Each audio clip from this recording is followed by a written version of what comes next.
ওই বান্দিটাকে মুসা আলাইহিস সালাতু ওয়াস সালাম আল্লাহ তাআলা মুসা আলাইহিস সালাতু ওয়াস সালামকে জানায় দিলেন, ওই বান্দিটাকে গিয়া বলবা আমি আল্লাহ তাআলা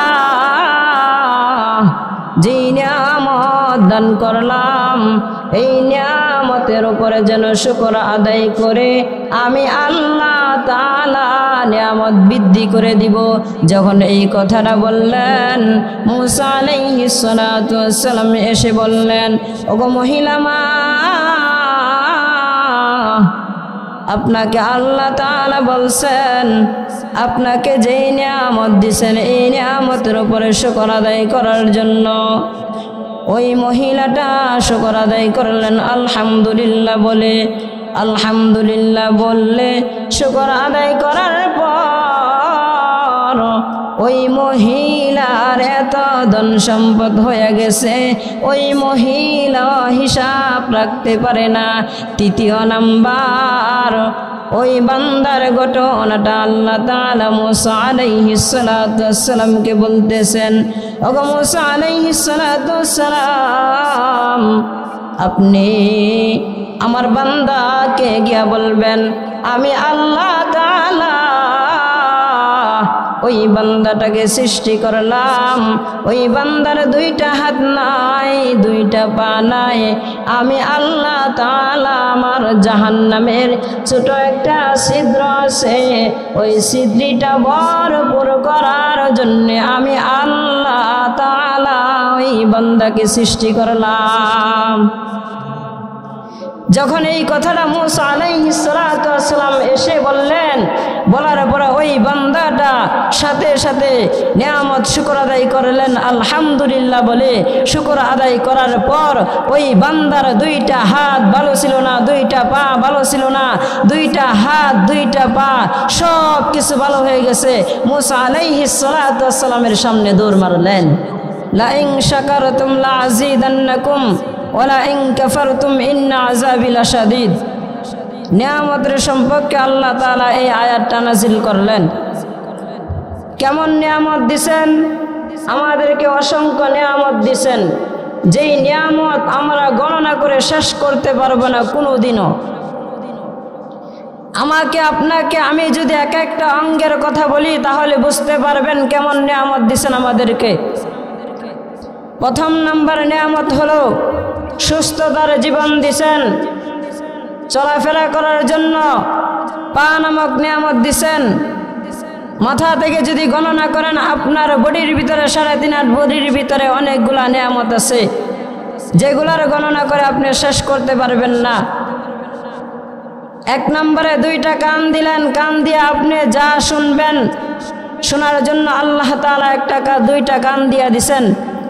দুই নম্বরে সকলে জিকির করেন লা ইলাহা ইল্লাল্লাহ, লা ইলাহা ইল্লাল্লাহ। দুই নম্বরে যেই নিয়ামতটা আমাকে আপনাকে দিছেন মহান আল্লাহ তাআলা দুইটা চক্ষু নামক নিয়ামত দান করলেন রে বান্দা। 3 নম্বরে একটা নাক নামক নিয়ামত দান করলেন। 4 নম্বরে আমাকে আপনাকে একটা জবান নামক নিয়ামত দান করলেন।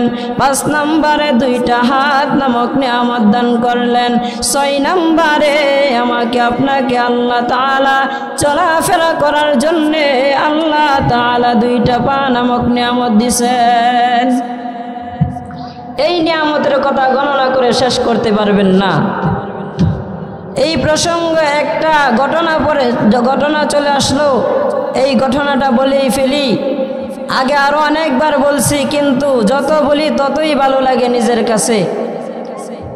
হযরত মুসা আলাইহিস সালাতু ওয়াস সালাম, মুসা নবীর নাম এমন কেউ নাই শুনেন নাই যে খুব রাগী মেজাজের মানুষ ছিলেন। মুসা কালিমুল্লাহ, আল্লাহ তাআলা ওনাকে কালিমুল্লাহ উপাধি দিয়েছিলেন। উনি আল্লাহর সাথে সরাসরি বৈশা কথা বলতেন, এই জন্য আল্লাহ তাআলা মুসা কালিমুল্লাহ উপাধি দিলেন। তো মুসা আলাইহিস সালাতু ওয়াস সালামের একটা ঘটনা চলে আসলো, ঘটনাটা বলেই ফেলি। হযরত মুসা আলাইহিস সালাতু ওয়াস সালাম তুর পাহাড়ে যাবেন আল্লাহর সাথে দেখা করার জন্যে। মুসা আলাইহিস সালাতু ওয়াস সালাম বাড়ি থেকে বের হয়ে গেলেন। বাড়ি থেকে বের হয়ে যাওয়ার পর পথিমধ্যে তিনটা ব্যক্তির সাথে দেখা হয়ে গেল। তিনটা ব্যক্তির সাথে দেখা হয়ে যাওয়ার পর ওই তিনটা ব্যক্তি ডাক দিয়া বলতেছে, ওগো মুসা আলাইহিস সালাতু ওয়াস সালাম, আপনি কোথায় যাবেন? মুসা আলাইহিস সালাতু ওয়াস সালাম ডাক দিয়া কয়, ও আল্লাহর বান্দারা, আল্লাহর বান্দি বান্দারা, আমি আল্লাহর সাথে দেখা করার জন্য যাব, কথা বলার জন্য যাব। মুসা আলাইহিস সালাতু ওয়াস সালাম কে ডাক দিয়া বলেন, ও মুসা নবী, আপনি আমাদের তিনটা ঘটনা নিয়ে আল্লাহর কাছে পেশ করবেন। আমাদের তিনটা আরজি আছে, এই তিনটা প্রশ্ন আল্লাহর দরবারে পেশ করবেন। দেখবেন মহান আল্লাহ তাআলা কি উত্তর দেয়। এক নাম্বার, মুসা আলাইহিস সালাতু ওয়াস সালাম রাস্তা দিয়া হেঁটে হেঁটে যান। যাওয়ার সময় একটা ধনী বান্দার সাথে দেখা হয়ে গেল। প্রথম নাম্বার ব্যক্তি ধনী ব্যক্তি। ওই ধনী ব্যক্তি মুসা আলাইহিস সালাতু ওয়াস সালামকে ডাক দিয়া কয়, ওগো মুসা আলাইহিস সালাতু ওয়াস সালাম, আপনি আল্লাহর দরবারে যাচ্ছেন, আল্লাহর দরবারে গিয়া আমার একটা আরজি পেশ করবেন। মুসা আলাইহিস সালাতু ওয়াস সালাম বলতেছে, কি প্রশ্ন, কি আরজি বলো? প্রশ্নটা হলো, আমি এমন ধনী বান্দা, আমাকে আল্লাহ তাআলা এত ধন সম্পদের মালিক বানাইছে, আমি হিসাব রাখতে পারি না, গণনা করে শেষ করতে পারি না। আল্লাহর দরবারে বলবেন, আল্লাহ যেন আমার ধন সম্পদ কমায়া দেয়। দ্বিতীয় নম্বর, মুসা আলাইহিস সালাতু ওয়াস সালাম আরেকটু হাইটা গেলেন। হাইটা যাওয়ার পর আরেকটা বান্দার সাথে দেখা হয়ে গেল। আরেকটা বান্দির সাথে দেখা হয়ে গেল, মহিলা বান্দির সাথে দেখা হয়ে গেল। দেখা হয়ে যাওয়ার পর ওই মহিলা ডাক দিয়া কয়, ওগো মুসা নবী, আপনি তুর পাহাড়ে যাবেন আল্লাহর সাথে কথা বলার জন্যে। আমি শুনছি, এই জন্য রাস্তার পারে দাঁড়ায় আছি, আপনার জন্য অপেক্ষা করতেছি। মুসা আলাইহিস সালাতু ওয়াস সালাম ডাক দিয়া কয়, কি প্রশ্ন আছে বলো? ওই বান্দি ডাক দিয়া কয়, ওগো আল্লাহর নবী, আপনি আল্লাহর কাছে যাবেন, আমার একটা প্রশ্ন গিয়া বলবেন। বলতেছে, হ্যাঁ, আপনার প্রশ্ন গিয়া বলবো। বলতেছে, আমি এমন গরিব মহিলা, আমার কোনো টাকা পয়সা নাই, আমার কোনো ব্যাংক ব্যালেন্স নাই, আমার ধন সম্পদ নাই। আল্লাহর কাছে গিয়া বলবেন, আমি বান্দির ধন সম্পদ কিভাবে বাড়বে? আল্লাহর কাছে গিয়া বলবেন, আমাকে ধন সম্পদ বাড়ায়া দেওয়ার জন্য। দুইটা ব্যক্তির ঘটনা চলে গেছে, আরেকটা ব্যক্তির ঘটনা আছে।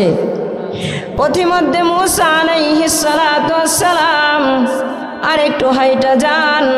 হাইটা যাওয়ার সময় তিন রাস্তার মোড়ে একটা বান্দা বসে আছে।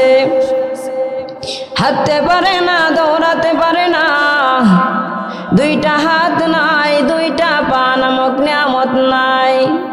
বৃষ্টি আসলে ভিজে, সেখানে আবার বৃষ্টি গেলে গা, রৌদ্র উঠলে সেখানে আবার শুকিয়ে যায়। এই বান্দা ডাক দিয়া কয়, ওগো মুসা আলাইহিস সালাতু ওয়াস সালাম, আপনি আল্লাহর দরবারে যাবেন তুর পাহাড়ে। তুর পরে গিয়া বলবেন, আমি বান্দাকে আল্লাহ কিসের জন্য সৃষ্টি করছে? হযরত মূসা আলাইহিস সালাতু ওয়াস সালাম তুর পাহাড়ে যাওয়ার পর মূসা আলাইহিস সালাতু ওয়াস সালামের কথা শেষ করে ফেললেন। শেষ করে ফেলার পর মূসা আলাইহিস সালাতু ওয়াস সালাম আল্লাহকে ডাক দিয়া কয়, ওগো আল্লাহ, তোমার তিনটা বান্দার ঘটনা তুমি শুনছো, আমার কাছে বলছে তুমি তো গায়েবের মালিক, তুমি তো সব কিছু জানো, তুমি তো শুনছো, এই জন্যে আমি আর কিছু বলবো না। আল্লাহ রাব্বুল আলামিন মূসা আলাইহিস সালাতু ওয়াস সালামকে বলতেছেন, তুমি ওই বান্দাদেরকে গিয়ে বলবা, প্রথম নম্বরে যে বান্দা ছিল, দ্বিতীয় নম্বরে যে মহিলা ছিল, তৃতীয় নম্বরে যে পুরুষটা ছিল, তাদেরকে গিয়া বলবা আমি আল্লাহ তাআলা। প্রথম নম্বরে যে বান্দা ছিল এই বান্দাকে বলবা, আল্লাহ তাআলা বলছেন নিয়ামত আদায় করা বন্ধ করে দাও, জিকির করা বন্ধ করে দাও, শুকর আদায় করা বন্ধ করে দাও, তাহলে আল্লাহ তাআলা নিয়ামত কমায় দিবে, তোমার টাকা পয়সা কমায় দিবে। যখন এই কথাটা মূসা আলাইহিস সালাতু ওয়াস সালাম বললেন, আসার পরে বলার পর মূসা আলাইহিস সালাতু ওয়াস সালামের সামনে ওই ধনী বান্দা আবার শুকর আদায় করলেন আলহামদুলিল্লাহ বলে। যখন শুকর আদায় করলেন, করার পরে ধন সম্পদ আরো বৃদ্ধি পাইল, আরো বাড়ায় গেছে। দ্বিতীয় নম্বরে যেই মহিলা ছিল, মহিলাকে ওই মহিলা আল্লাহর নবী পয়গম্বর মূসা আলাইহিস সালাতু ওয়াস সালামকে বলতেছেন, ওগো আল্লাহর পয়গম্বর, কি উত্তর নিয়ে আসলেন? ওই বান্দিটাকে মূসা আলাইহিস সালাতু ওয়াস সালাম আল্লাহ তাআলা মূসা আলাইহিস সালাতু ওয়াস সালামকে জানায় দিলেন, ওই বান্দিটাকে গিয়ে বলবা আমি আল্লাহ তাআলা যে নিয়ামত দান করলাম, এই নিয়ামতের উপরে যেন শুকর আদায় করে আমি আল্লাহ তাআলা নিয়ামত বৃদ্ধি করে দিব। যখন এই কথাটা বললেন, মূসা আলাইহিস সালাতু ওয়াস সালাম এসে বললেন, ওগো মহিলা মা, আপনাকে আল্লাহ তাআলা বলছেন আপনাকে যেই নিয়ামত দিয়েছেন এই নিয়ামতের উপরে শুকর আদায় করার জন্য। ওই মহিলাটা শুকর আদায় করলেন আলহামদুলিল্লাহ বলে। আলহামদুলিল্লাহ বললে শুকর আদায় করার পর ওই মহিলার এত ধন সম্পদ হয়ে গেছে, ওই মহিলা হিসাব রাখতে পারে না। তৃতীয় নাম্বার, ওই বান্দার ঘটনাটা আল্লাহ তাআলা মূসা আলাইহিস সালাতু ওয়াস সালামকে বলতেছেন, ওগো মূসা আলাইহিস সালাতু ওয়াস সালাম, আপনি আমার বান্দাকে গিয়া বলবেন আমি আল্লাহ তাআলা ওই বান্দাটাকে সৃষ্টি করলাম, ওই বান্দার দুইটা হাত নাই, দুইটা পা নাই, আমি আল্লাহ তাআলা আমার জাহান্নামের ছোট একটা ছিদ্র আছে, ওই ছিদ্রটা ভরপুর করার জন্য আমি আল্লাহ তাআলা ওই বান্দাকে সৃষ্টি করলাম। যখন এই কথাটা মূসা আলাইহিস সালাতু ওয়াস সালাম এসে বললেন, বলার পরে ওই বান্দাটা সাথে সাথে নিয়ামত শুকর আদায় করলেন আলহামদুলিল্লাহ বলে। শুকর আদায় করার পর ওই বান্দার দুইটা হাত ভালো ছিল না, দুইটা পা ভালো ছিল না, দুইটা হাত দুইটা পা সব কিছু ভালো হয়ে গেছে। মূসা আলাইহিস সালাতু ওয়াস সালামের সামনে দৌড় মারলেন। মূসা আলাইহিস সালাতু ওয়াস সালাম আশ্চর্য হয়ে গেলেন, তোমার তো দুইটা হাত ছিল না, তোমার দুইটা পা ছিল না, এখন তুমি কিভাবে তুমি দৌড় মারলা? ওই বান্দা মূসা আলাইহিস সালাতু ওয়াস সালামকে ডাক দিয়ে বলতেছে, ওগো মূসা আলাইহিস সালাতু ওয়াস সালাম, আমি আল্লাহর উপর শুকর আদায় করলাম। শুকর আদায় করার পর আল্লাহ তাআলা আমাকে দুইটা হাত দুইটা পা নামক নিয়ামত সুস্থ করে দিলেন, এই জন্য আমি আপনার সামনে দৌড় মারলাম। তাহলে ভাইয়ার আমার, বন্ধুরা আমার, এই ঘটনা থেকে বুঝতে পারলাম আমাকে আপনাকে আল্লাহ তাআলা যেই নিয়ামত দিছেন, 1 টাকার মালিক বানাইছেন, 2 টাকার মালিক বানাইছেন, অথবা 1 টাকার মালিকও হন নাই আপনি, 1 বিঘা জমি নাই আপনার, 1 কানি জমিও নাই, আপনার বিটাটা শুধু আছে, এরপর আপনি মালিকের দরবারে শুকর আদায় করেন। কারণ আল্লাহ তাআলা যেই মহান রব্বুল আলামিন আমাকে আপনাকে এত নিয়ামত দিছেন, আমরা আজকে নিয়ামতের কদর বুঝি না, নিয়ামতের শুকর আদায় করি না, এই জন্যে আমরা এত ঝামেলার ভিতরে পড়ে যাই। তো এই ঘটনা থেকে বুঝতে পারলাম 1 টাকার মালিক বানাইছে, 2 টাকার মালিক বানাইছে, আমরা আল্লাহর কাছে শুকর আদায় করব, আলহামদুলিল্লাহ বলে শুকর আদায় করব। শুকর আদায় করার অনেক ব্যাখ্যা আছে, এদিকে আমি যাব না। যে আয়াতি কারিমা তিলাওয়াত করেছিলাম, কুল ইন্না সলাতি ওয়া নুসুকি ওয়া মাহইয়ায়া ওয়া মামাতি লিল্লাহি রাব্বিল আলামিন। মহান আল্লাহ তাআলা রব্বুল আলামিন দুনিয়ার ইমানদার বান্দা বান্দীদেরকে জানায় দেয়, ও দুনিয়ার ইমানদার বান্দা বান্দীরা, তোমার নামাজ, তোমার কুরবানি, তোমার হজ, তোমার যাকাত, তোমার বেঁচে থাকা, তোমার মরে যাওয়া, তোমার রিজিক, ধন সম্পদ সব কিছু আমি আল্লাহর জন্য হতে হবে। আল্লাহ বলতেছে তোমার রিজিক, তোমার ধন, তোমার সম্পদ যা কিছু আছে সব কিছু আমি মালিকের জন্য হতে হবে, আমি মালিককে খুশি করার জন্য হতে হবে। আর আজকে আমরা এমন জামানায় চলে আসলাম, ছেলে বিয়ে করাইছেন, ছেলের বাড়ি থেকে বিআই সাহেব আসলেন, আসার পরে বিআই নামাজ পড়ে না, আর ছেলের বাপ নামাজ পড়ে।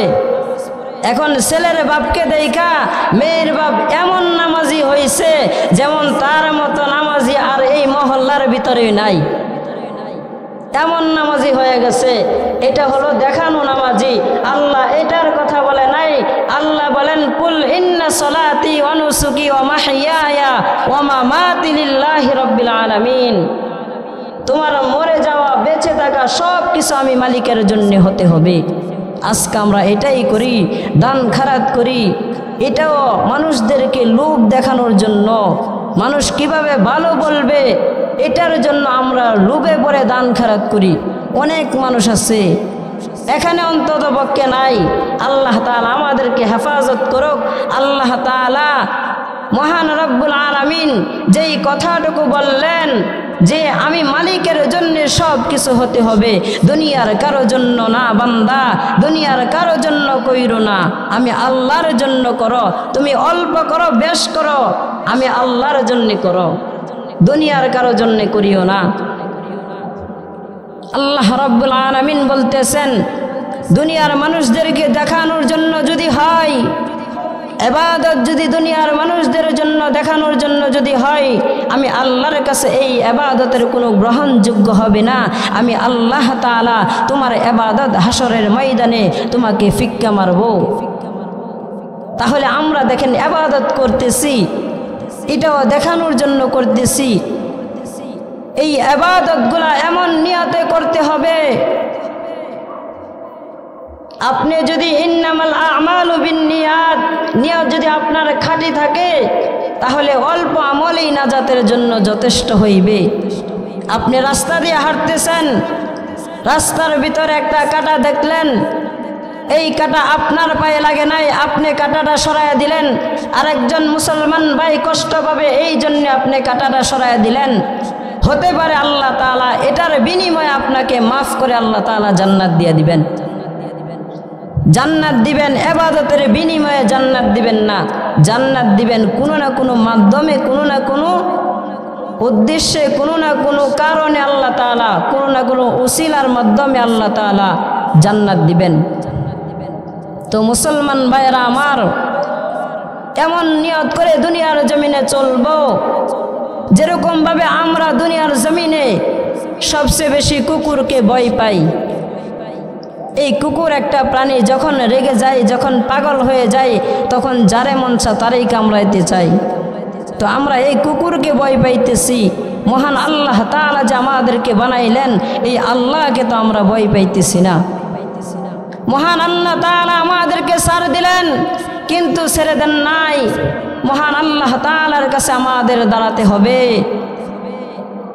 এই জন্যে মুসলমান ভাইরা আমার, বন্ধুরা আমার, যখন আমরা আল্লাহর কাছে দাঁড়াইব, কি নিয়ে দাঁড়াইব? আপনি মৃত্যুর আগে আপনি মৃত্যুর মুরাকাবা করেন, তাহলেই বুঝতে পারবেন আপনি কতটুকু করতেছেন না করতেছেন।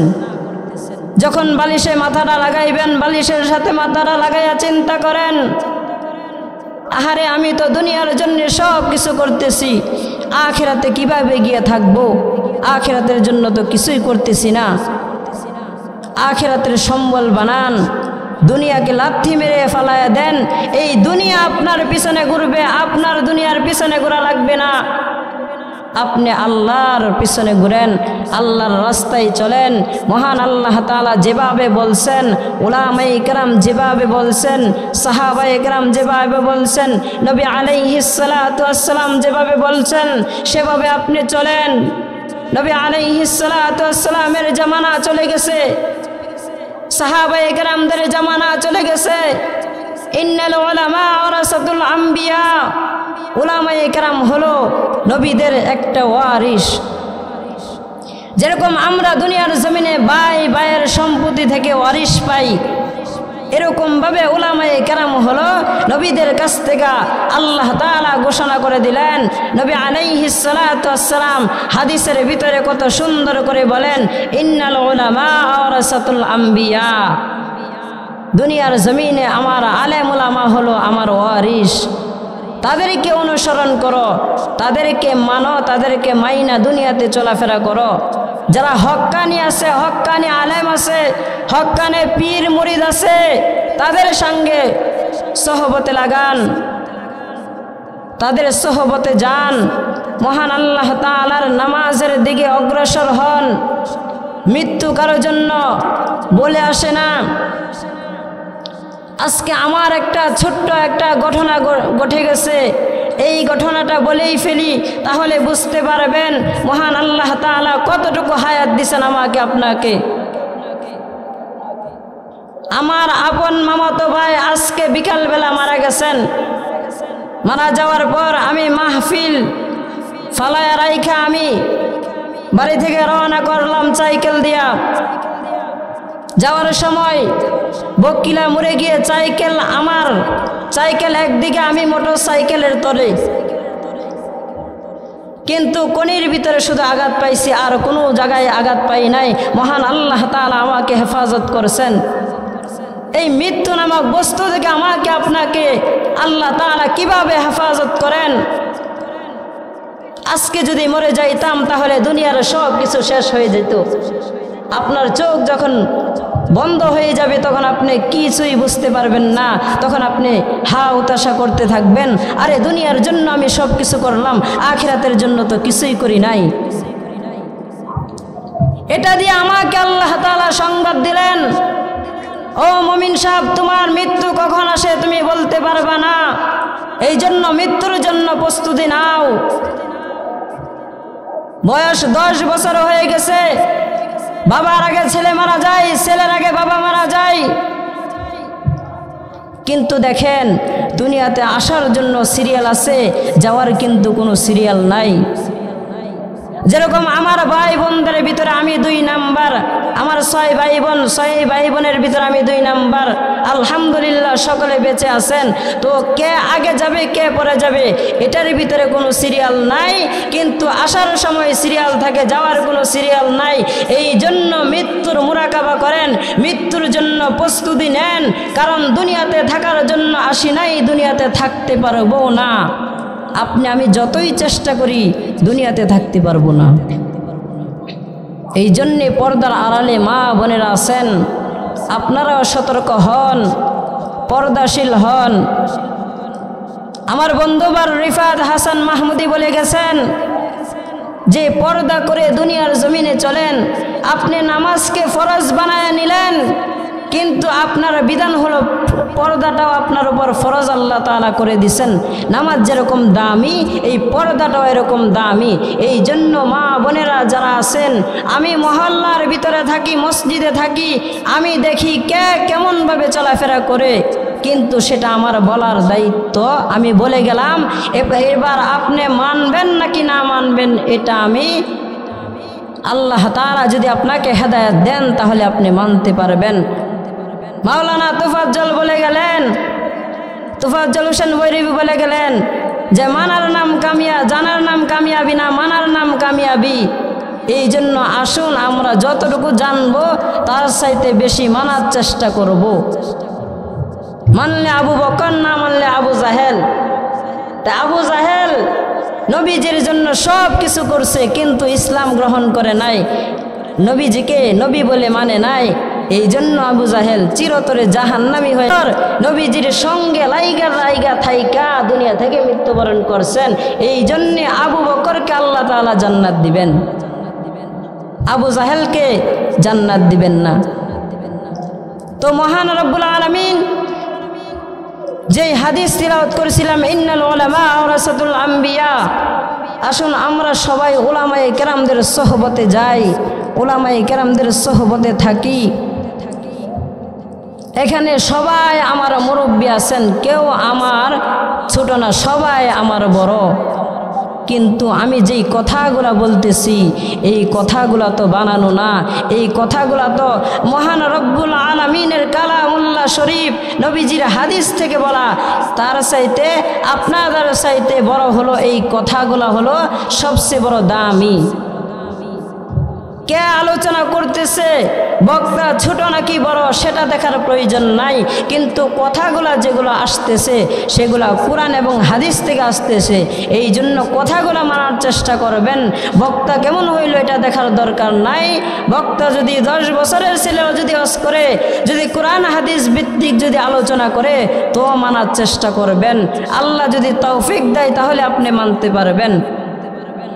প্রথমেই বলছিলাম যে দুনিয়াতে যদি আপনি চেষ্টা করেন যে দিনের পথে থাকবেন, অবশ্যই আল্লাহ তাআলা আপনাকে দিনের পথেই রাখবেন। আর যদি চেষ্টা করেন যে দুনিয়ার জমিনে আমি গান বাদ্যর দিকে চলবো, আমোদ ফুর্তি করে দুনিয়াটা কাটাইয়া দিব, কিন্তু না, দুনিয়াতে যেরকম ভাবতেছ, দুনিয়াতে যেরকম সবাইকে আপন ভাবতেছ, কিন্তু তোমার চোখ বন্ধ হয়ে যাওয়ার পর তুমি কাউকে আপন পাইবা না। মহান আল্লাহ তাআলা কুরআনুল কারীমে জানায়া দিতেছেন, ইয়াউমা ইয়াফিরুল মারউ মিন আখি ওয়া উম্মিহি ওয়া আবি ওয়া সাহিবাতিহি ওয়া বানিন। দুনিয়ার জমিনে যেই ছেলে মেয়ে বিবি বাচ্চা যা কিছু আছে সব তোমার পর, দুনিয়াতে থাকার জন্য সাময়িকের জন্য তোমার আপন হয়েছে, কিন্তু আখিরাতে কেউ আপন হবে না। তোমার আমল নামা যখন একটা নেকি শর্ট পড়ে যাবে, যাওয়ার পর তুমি ভাইয়ের কাছে যাইবা, ভাই বলবে দুনিয়াতে আমার কোনো ভাই ছিল না। বোনের কাছে যাইবা, দুনিয়াতে বলবে আমার কোনো বোন ছিল না, ভাই ছিল না, এগুলা খালি বললে এগুলা নাই, আমার কিছুই ছিল না। বাবা সন্তানের কাছে যাবে, সন্তান বলে দিবে দুনিয়াতে আমার বাবাই ছিল না। স্বামী স্ত্রীর কাছে যাবে, স্ত্রী বলবে দুনিয়াতে আমার বিবাহ হয় নাই, কিভাবে স্বামী আসবে। কিন্তু দেখেন আপনি এত কষ্ট করে মাথার গাম পায়ে ফালায়া দুনিয়ার জমিনে এই খেতে কামারে কাজ কইরা আপনি তাদেরকে লালন পালন কইরা বড় বানাইলেন, আর আজকা হাসরের ময়দানে আপনাকে চিনে না। অতএব বুঝতে হবে দুনিয়াতে কেউ আপন না। আপন যদি হন হাসরের ময়দানে আমার আপনার নবী হাসরের ময়দানে আপন হবেন। আমার আপনার নবী আপনার জন্য সুপারিশ করবেন, আমার জন্য সুপারিশ করবেন। আল্লাহর কাছে বলবেন, ওগো আল্লাহ, আমার হাদিস মোতাবেক চলছিল, তোমার কোরআনের ব্যাখ্যা মোতাবেক চলছিল, তোমার কোরআনের আয়াতের উপরে ভিত্তি করে সে চলছিল, তাকে তুমি মাফ করে দাও। আল্লাহ তাআলা ওই দিন বলবেন, আল্লাহ তাআলা ওই দিন কি করবেন, কোনো না কোনো উসিলার মাধ্যমে আল্লাহ তাআলা মাফ করে দিবেন। এই জন্যে আসুন আমরা নেক আমল যতটুকু করব এখলাসের সাথে করব, আমলের নিয়তে করব। আজকে দুনিয়ার জমিনে মাহফিল এমন হয়ে গেছে, বক্তা যারা ওয়াজ করে তাদের ভিতরেও বেজাল থাকে, যারা শুনতে আসে তাদের ভিতরেও বেজাল থাকে। এই বেজাল থাকার কারণে দুনিয়াতে যত মাহফিল হয় কিন্তু নামাজি কিন্তু আর বাড়ে না। আর মাহফিল যেই বান্দাকে আল্লাহ তাআলা নামাজের জন্য কবুল করে, মসজিদের জন্য কবুল করে, সেই বান্দাই মসজিদে যায়, সেই বান্দাই মাহফিল থেকে একটা আয়াত, একটা কথা হলেও আপনি বাড়িতে নিয়ে যান। যদি মনে রাখতে পারেন যে হুজুরে আমাদের মসজিদের ইমাম সাহেব এই কথাটা বলছিল, এই কথার উপর আমি আল্লাহকে রাজি খুশি করার জন্য আমল করব, আল্লাহ তাআলা দেখবেন এই কথাটাকে কবুল করে নেবেন, আল্লাহ তাআলা এই কথার উপরে আপনাকে আমল করাবেন। এই জন্যে মুসলমান ভাইরা আমার, বন্ধুরা আমার, মৃত্যু যেই আমাদের জন্য অবধারিত আছে, এই মৃত্যুর স্বাদ গ্রহণ করতে হবে, এটা থেকে কেউ পলায়ন করতে পারবে না। নবী আলাইহিস সালাতু ওয়াস সালাম যেহেতু নাই, বুঝতে হবে যে আমরাও দুনিয়াতে থাকবো না। আমার বাবা, আমার দাদা দাদি, নানা নানি সবাই কবরে চলে গেছে, কেউ তো কবর থেকে উঠে আসে নাই। এখনো আমাদের হুঁশ হয় নাই আমরা যে কবরে চলে যাব, আসবো যে, এটা আমাদের ধারণাই নাই। আমরা যে কবর থেকে উঠে আসতে পারবো না, এটা ধারণাই নাই মনের ভিতরে। আল্লাহ তাআলার ভয় বলতেই নাই আমাদের ভিতরে। আল্লাহ তাআলা বলতেছেন, ইত্তাকুল্লাহ, বান্দা আমি আল্লাহকে ভয় করো, দুনিয়ার জমিনে কাউকে ভয় করিও না, দুনিয়ার জমিনে কাউকে ডরায়ও না, আমি আল্লাহকে ভয় করো, আমি আল্লাহকে ডরাও। আপনি যদি আল্লাহর কথা স্মরণ করেন, গুনার কাজে যদি যান, যদি আল্লাহর কথা স্মরণ করেন, আল্লাহ আপনাকে বাঁচায় আনবেন গুনাহ থেকে। আর যদি আপনার ভিতরে যদি আল্লাহর কোনো ভয় নাই, ভয় কিভাবে আসবে? ছোট্ট একটা উদাহরণ দিলেই বুঝতে পারবেন। দুনিয়ার জমিনে আপনি চলতেছেন, ছোট একটা রাস্তা, 1 হাত পরিমাণ রাস্তা, এই রাস্তার ভিতরে দুনো সাইডে কাটা।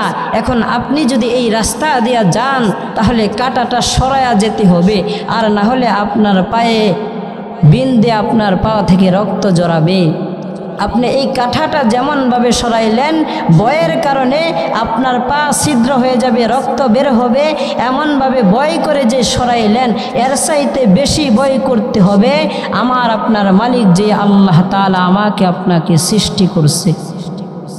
তো আপনার আমার ভিতরে আল্লাহ তাআলার ভয় নাই। আমরা কি করি দুনিয়ার জমিনে? যত টাকাওয়ালা আছে তাদেরকে ভয় করি, যত সম্পদশালী আছে তাদেরকে ভয় করি, কিন্তু না, তাদেরকে ভয় করা যাবে না। দুনিয়াতে আপনার মতো মানুষই সে, তাকে আল্লাহ তাআলা ধন সম্পদ দিছে বিদায় আপনি তাকে ভয় করেন না। আপনাকেও আল্লাহ তাআলা দিবেন, আপনি আল্লাহর কাছে চান, দেখবেন আপনি তাহাজ্জুদ নামাজ পড়ে যখন বলবেন, ওগো আল্লাহ তুমি ওই বান্দা আবু বকর ভাইকে দিছ, আমি উমরকে কেন দাও না? যখন আপনি আমলের নিয়তে বলবেন, ইখলাসের সাথে বলবেন, বলার পরেই দেখবেন আপনি পেয়ে যাবেন। আপনি যদি কোনো কাজ করেন, একাধারে যদি 40 দিন যদি আপনি নামাজ পড়ে যদি আল্লাহর কাছে তাহাজ্জুদ নামাজ পড়ে বলেন, ওগো আল্লাহ আমার এই কাজটা তুমি সফল করে দাও না,